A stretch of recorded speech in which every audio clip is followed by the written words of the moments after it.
Gestalt psychology and Kurt Lewin's field theory.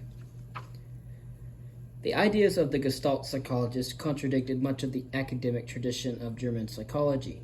In the United States, behaviorism was less of an immediate revolt against Wundtian psychology and against Titchener's structuralism because functionalism had already brought about fundamental changes in American psychology. No such tempering effects paved the way for the Gestalt revolution in Germany.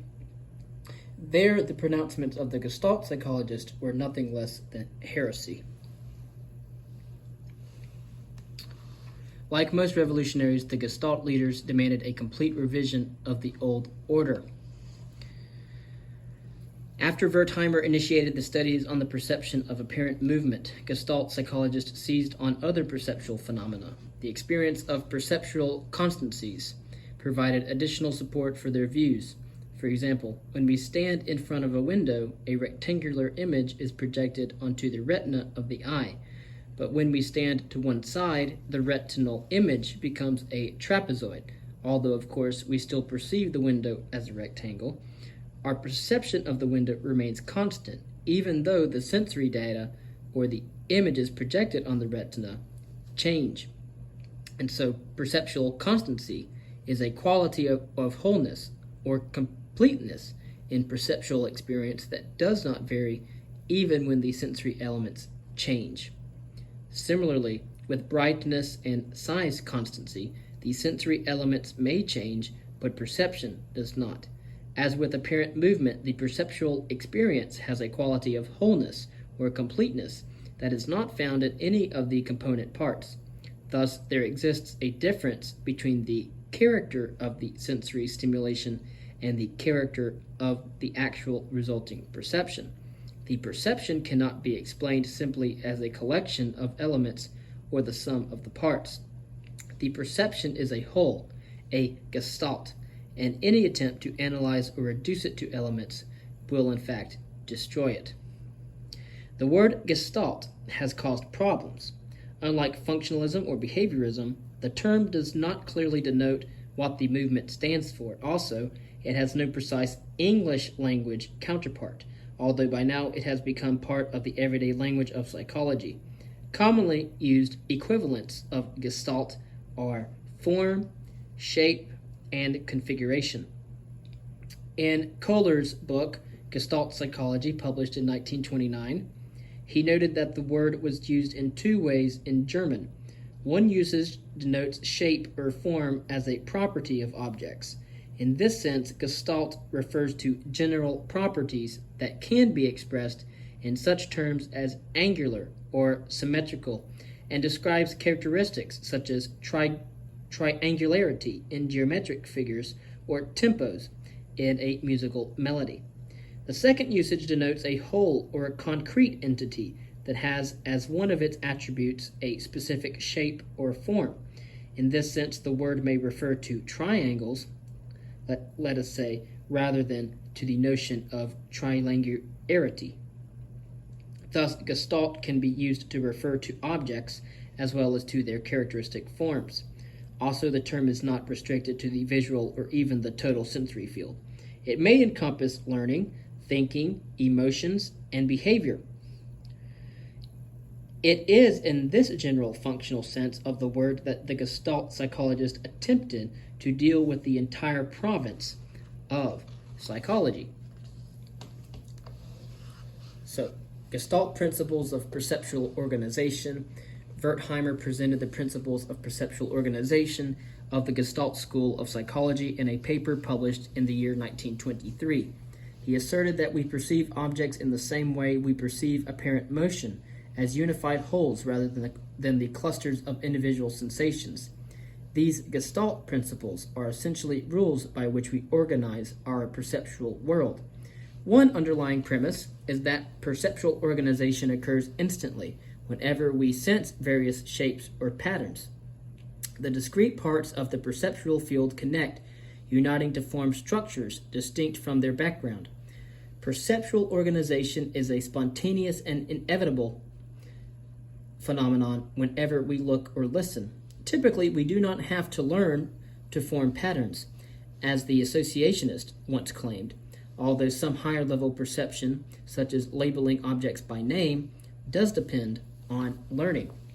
According to Gestalt theory, the brain is a dynamic system in which all elements are active at a given time, and that they interact.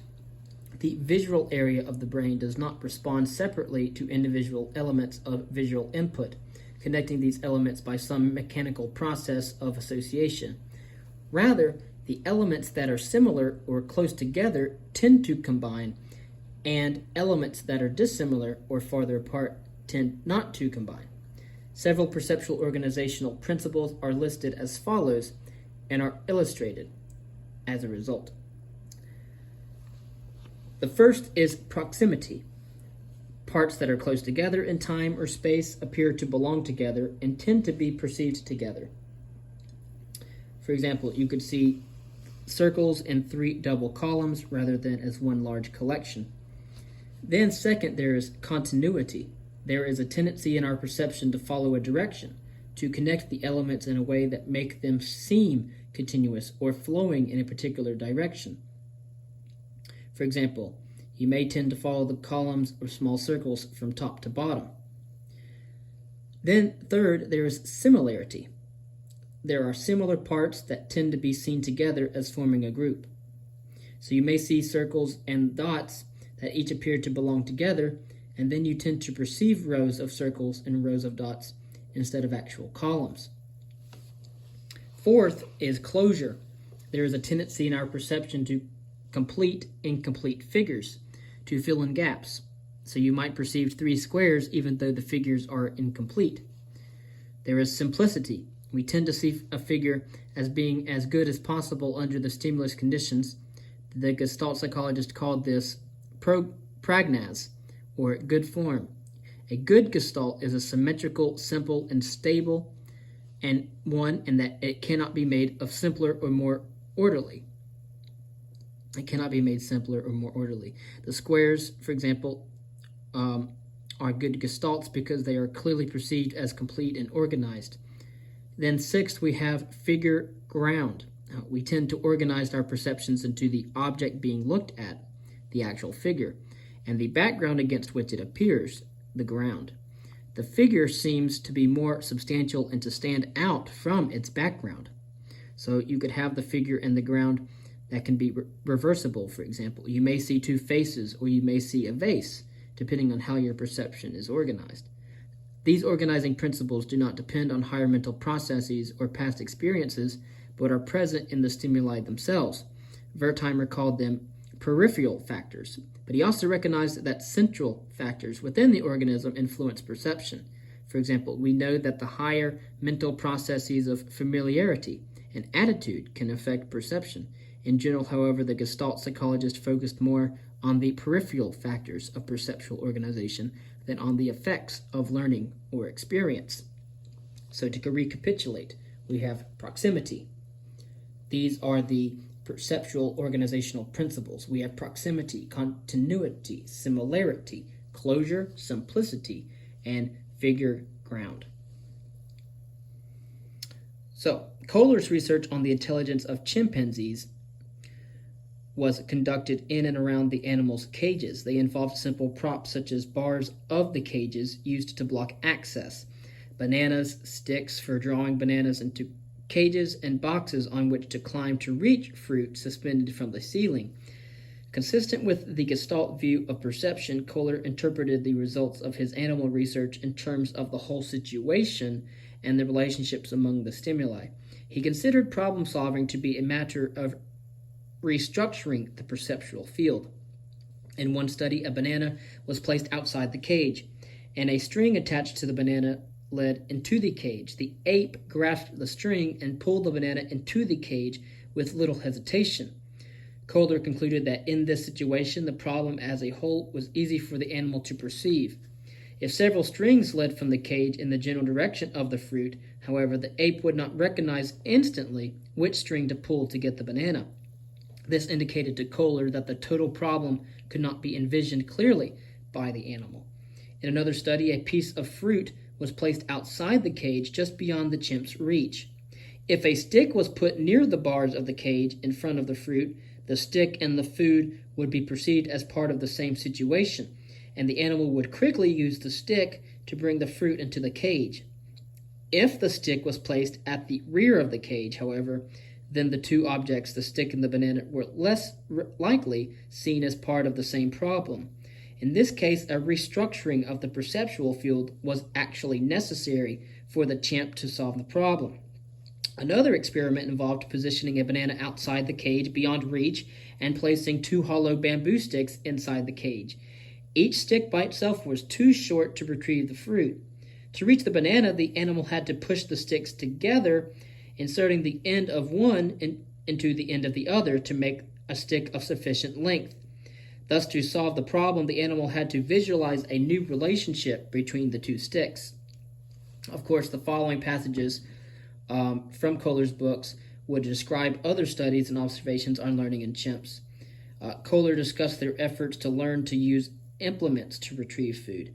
These experiments show how the animals used boxes to reach the stimulus object, typically a banana suspended from the roof of the cage.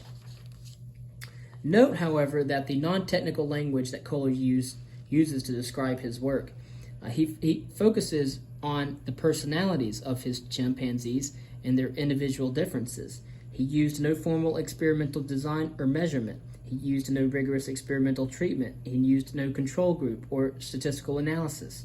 Instead, Kohler described his observations on the animal's reactions to the situations that he himself created.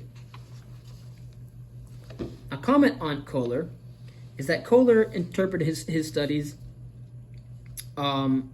concerning the chimpanzees as providing evidence of insight, the apparently spontaneous understanding of relationships. For example, he achieved insight into the problem after many trials by grasping the relationship between the boxes and the banana that was suspended overhead. Talking about the chimp. Kohler's word in German to describe this phenomenon was Einsicht, which translates into English as insight or understanding. Of course, there is no underlying conditioning taking place, he wrote. Rather, from a certain point on, the animal realizes what it is all about, and from this moment on, the resultant behavior is, of course, perfect. Of course, in another example of independent simultaneous discovery, the American animal psychologist Robert Yerkes found evidence in orangutans to support the concept of insight, which he called ideational learning. Again, insight in this sense is immediate apprehension or cognition. Insight is an immediate apprehension. Okay, so in the 1930s, Ivan Pavlov replicated some of Kohler's research studies in which an ape needed to place one box atop another box to reach food suspended from the ceiling. He found that it took the animals several months to solve the problem. He questioned Kohler's suggestion that the apes developed insight or immediate apprehension into the situation and called the animals' alleged problem-solving behavior chaotic. Pavlov said their responses were not so different from the trial and error learning in Thorndike's research. In 1974, the keeper of Kohler's chimps, Manuel Gonzalez y Garcia, told an interviewer many stories about the animals, particularly Sultan, one of the chimps, who used to help him feed the other apes. Gonzalez would give Sultan bunches of bananas to hold. On the oral command, 2 each, Sultan would walk about the compound and dole out 2 bananas to each of the other apes. Now, one day, Sultan watched the keeper painting a door. When the keeper left, Sultan picked up a paintbrush and began to imitate the behavior that he had observed. On another occasion, Kohler's young son, Klaus, sat in front of a cage, trying unsuccessfully to pull a banana out between the bars.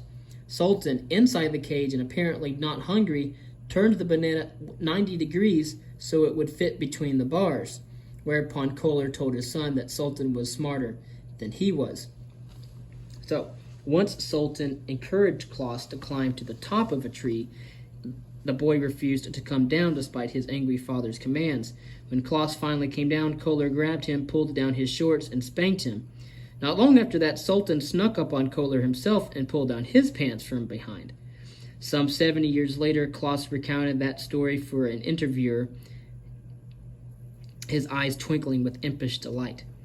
Kohler believed that the insight and problem-solving abilities demonstrated by his chimps differed from the trial-and-error learning described by Thorndike.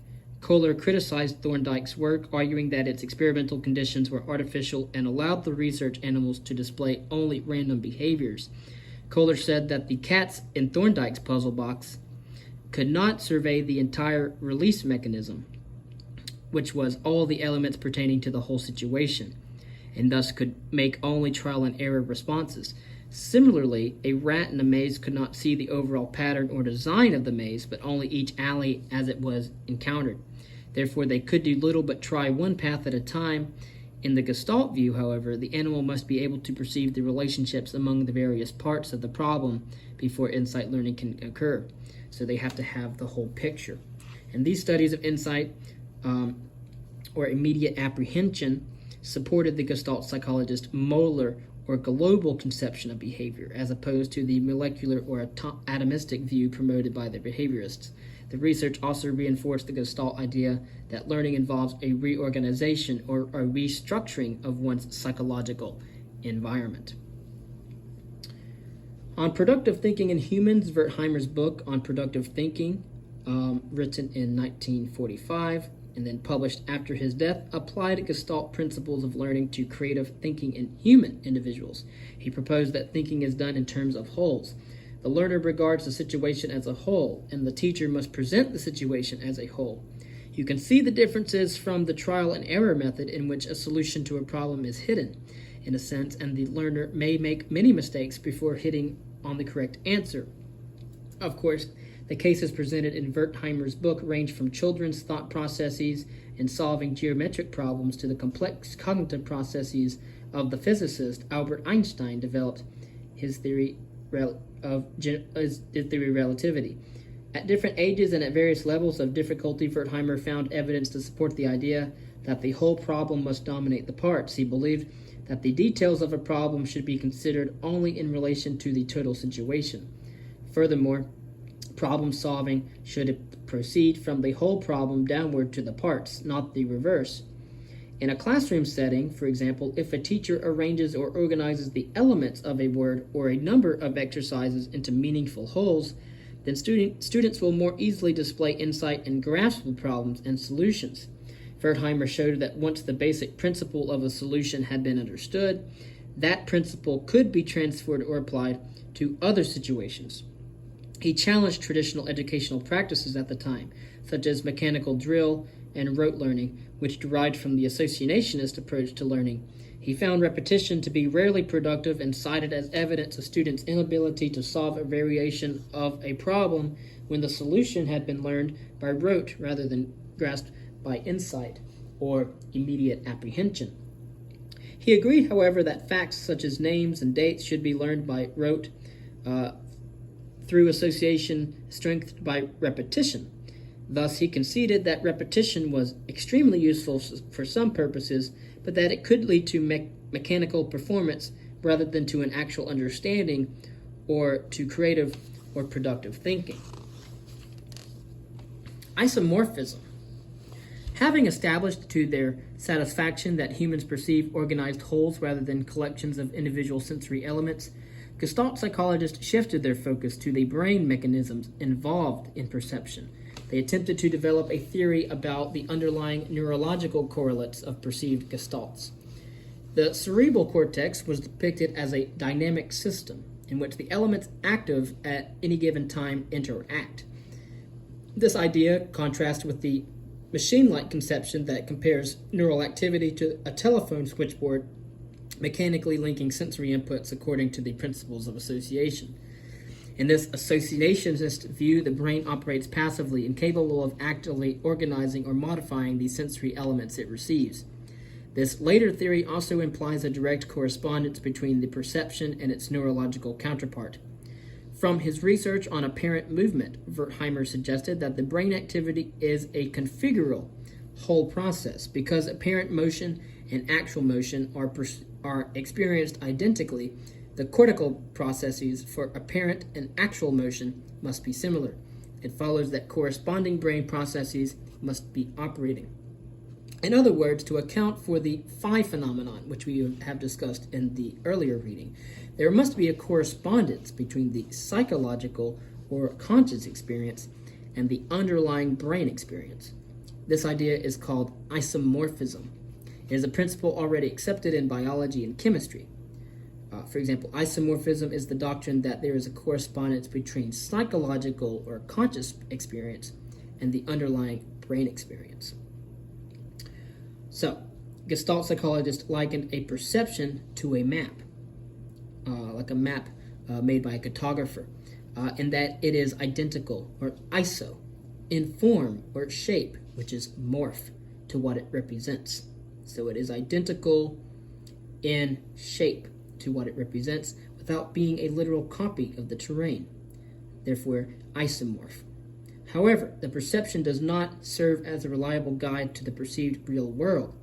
Kohler extended Wertheimer's position in static and stationary physical gestalts in 1920, in which Kohler considered cortical processes to behave similarly to fields of force. He suggested that, like the behavior of an electromagnetic force field around a magnet, neuronal activity fields are established by electromechanical processes in the brain in response to sensory impulses. By the mid-1920s, the Gestalt movement was a coherent, dominant, and forceful school of thought in Germany. Centered at the Psychological Institute of the University of Berlin, the movement attracted large numbers of students, nearly half of whom were women, from many countries. The institute was housed in a wing of the former Imperial Palace and boasted one of the world's largest laboratories, equipped for the investigation of a variety of psychological issues from the Gestalt point of view. The Gestalt journal Psychological Research was widely read, and it was widely respected.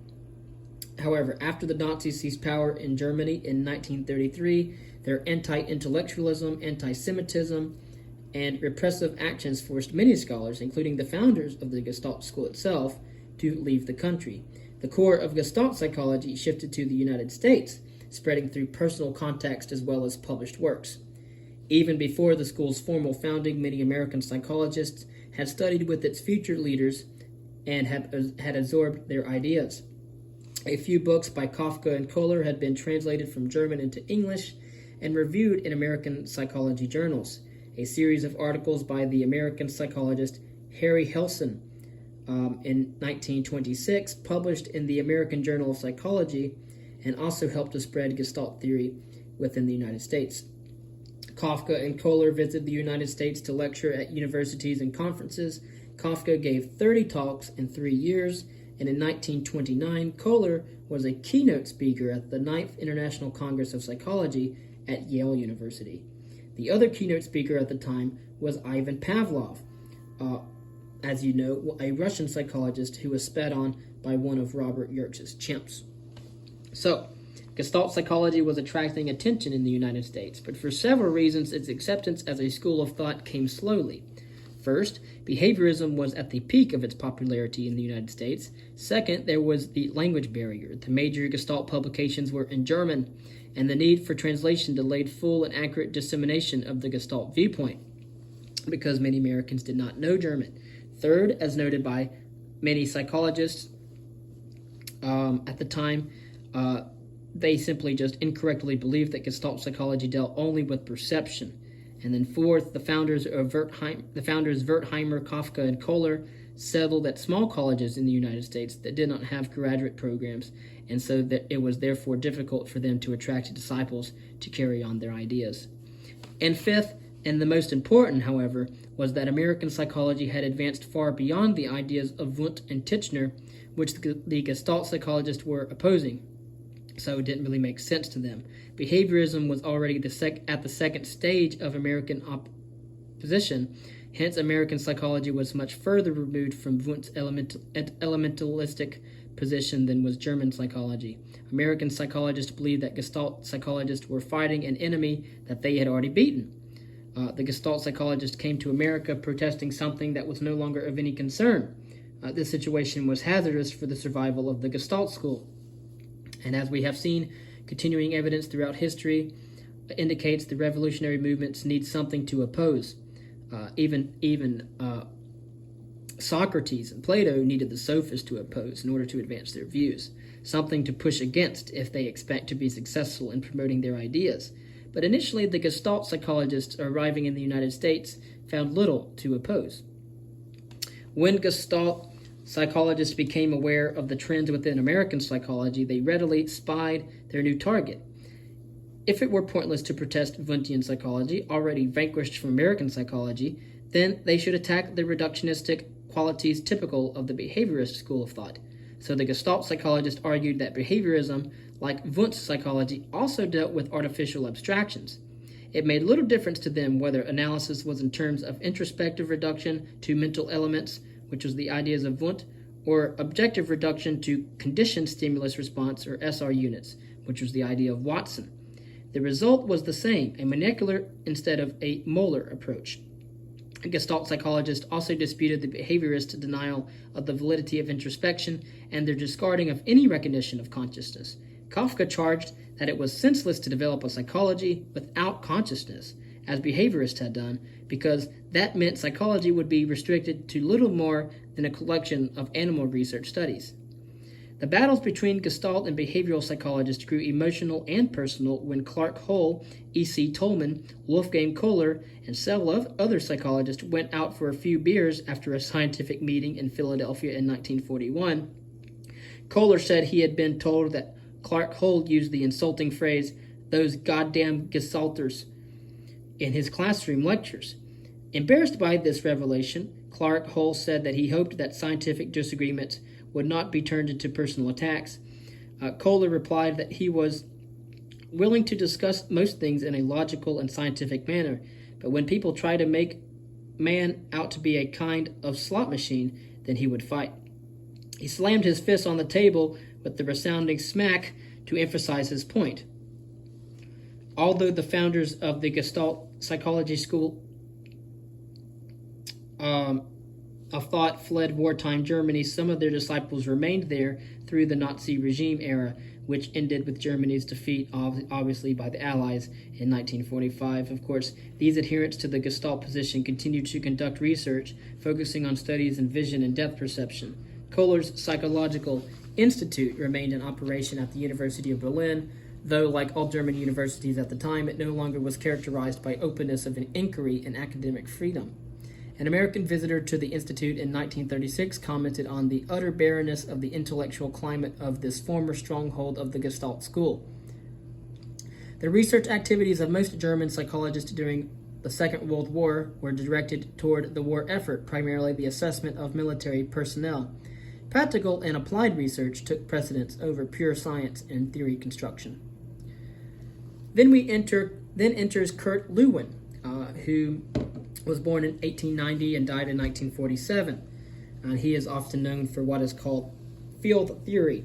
We noted the trend in late 19th century science to think in terms of field relationships rather than within an atomistic and elementistic framework. Gestalt psychology reflected this trend. Field theory arose within psychology as a counterpart to the concept of force fields in physics. In psychology today, the term field theory usually refers to the ideas of Kurt Lewin. Lewin's work is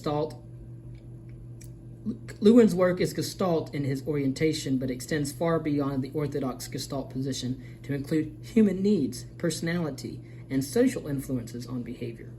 Again, field theory is Lewin's system, which uses the concept of fields of force to explain behaviors in terms of one's field of social influences. You could call them social fields instead of force fields. Kurt Lewin was born in Germany and studied at universities in Freiburg, Munich, and Berlin. He received his PhD in psychology from Karl Stumpf at Berlin in 1914, where he also trained in mathematics and physics. During the First World War I, Lewin served in the German army, was wounded in action, and received Germany's Iron Cross decoration. He returned to the University of Berlin and pursued Gestalt research interest in association and motivation so enthusiastically that he was often considered a colleague of the three Gestalt founders. He presented a version of his field theory to American psychologists at the 1929 International Congress of Psychology at Yale. Thus, Lewin was already known in the United States when he became visiting professor at Stanford in 1932. The following year, he decided to leave Germany because of the Nazi menace. He wrote to Kohler, "I now believe there is no other choice for me but to emigrate, even though it will tear my life apart." He spent 2 years at Cornell University and then went to the University of Iowa. His research on the social psychology of the child led to an invitation to develop the new Research Center for Group Dynamics at the Massachusetts Institute of Technology. Although he died within a few years of accepting the position, his program was so effective that the Research Center, now located at the University of Michigan, still remains active today in the 21st century. Throughout a career of 30 years, Lewin devoted himself to the broadly defined area of human motivation, describing human behavior within its total physical and social context. His overall orientation in psychology was toward the practical, focusing on social issues that affect how we live and work. He wanted to humanize the factories of the day so that work would become a source of personal satisfaction instead of solely a way to earn a living. Lewin's knowledge of field theory and physics led him to consider that a person's psychological activities occur within a kind of psychological field, which he called the life space. The life space encompasses all past, present, and future events that may affect us. From a psychological standpoint, each of these events determines behavior in a given situation. Thus, the life space consists of the person's needs and interaction with the psychological environment. A life space shows varying degrees of development as a function of the amount and kind of experience we have accumulated. Because an infant lacks experiences, it has few differentiated regions in its life space. A highly educated, sophisticated adult has a complex and well-differentiated life space, showing a variety of experiences. Lewin sought a mathematical model to represent his theoretical conception of psychological processes, because he was interested in the individual person, the single case, rather than groups or average performance. Statistical analysis was not useful for his purpose.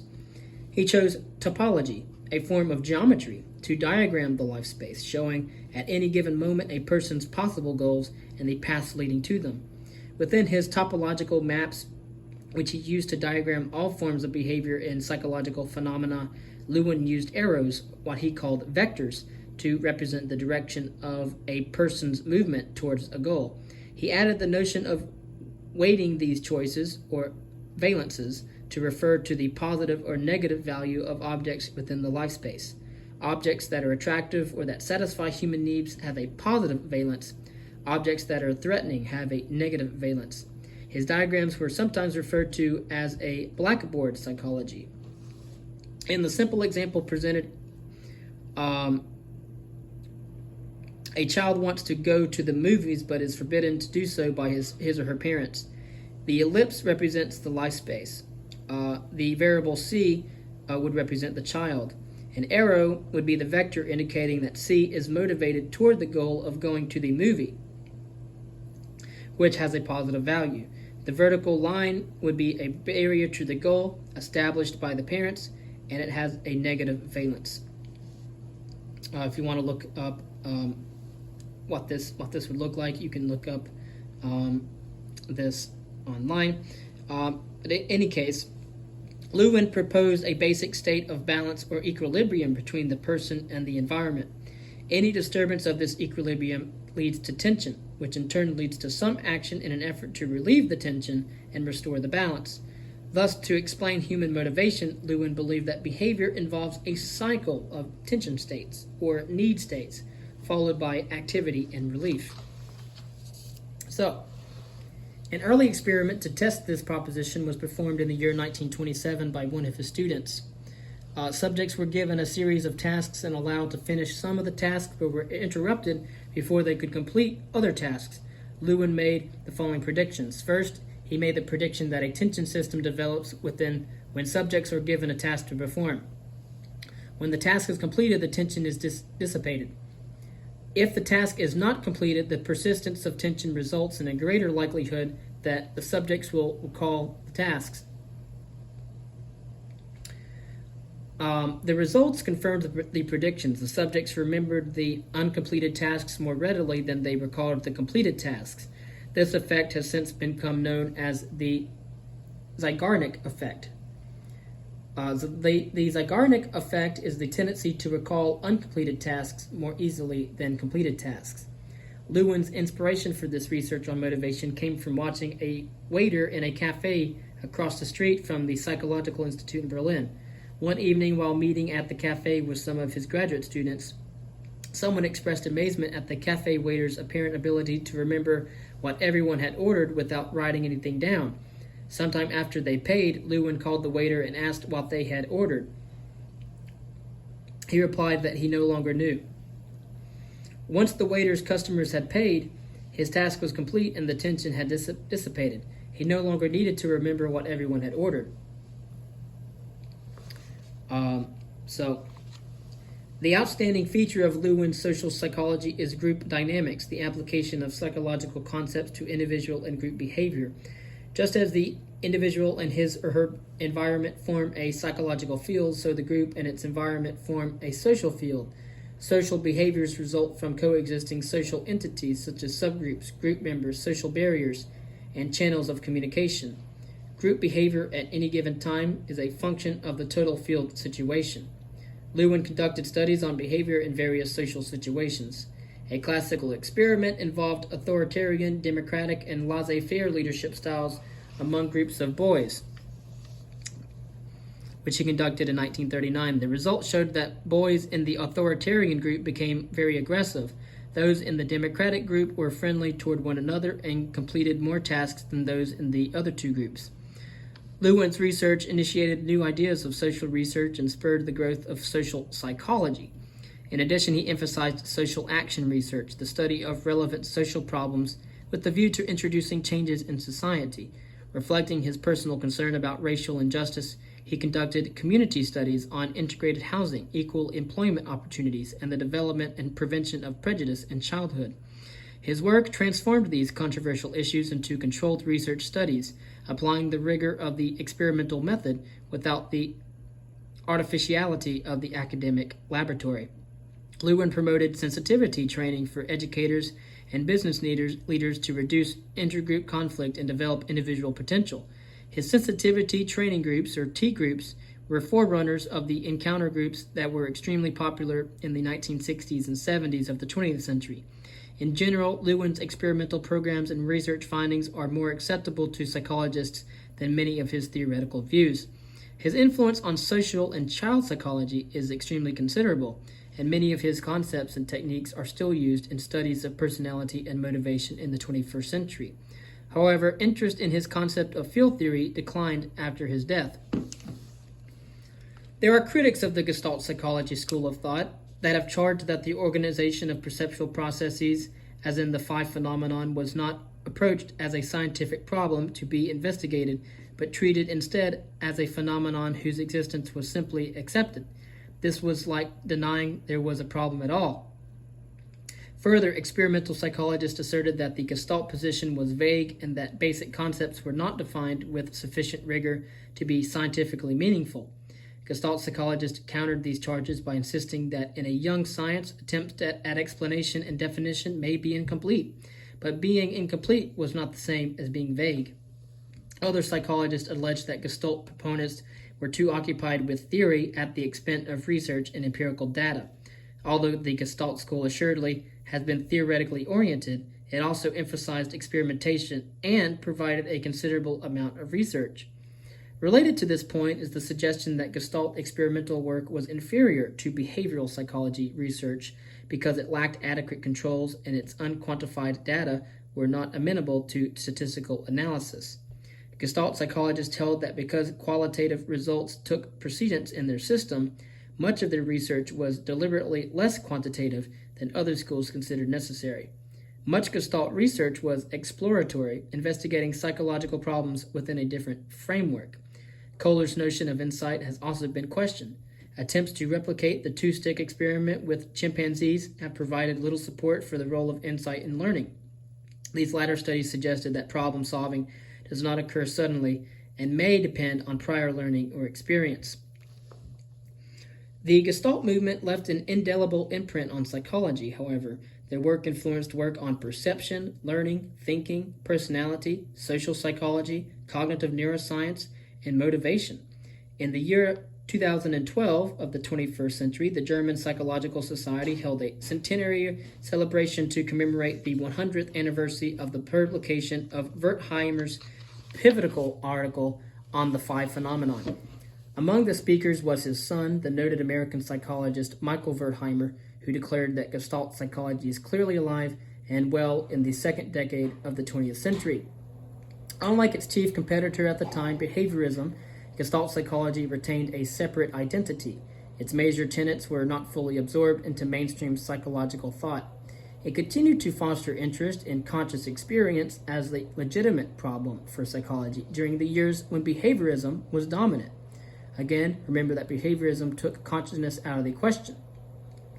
The Gestalt focus on conscious experience was not like the approach of Wundt and Titchener, but rather centered on a modern version of phenomenology.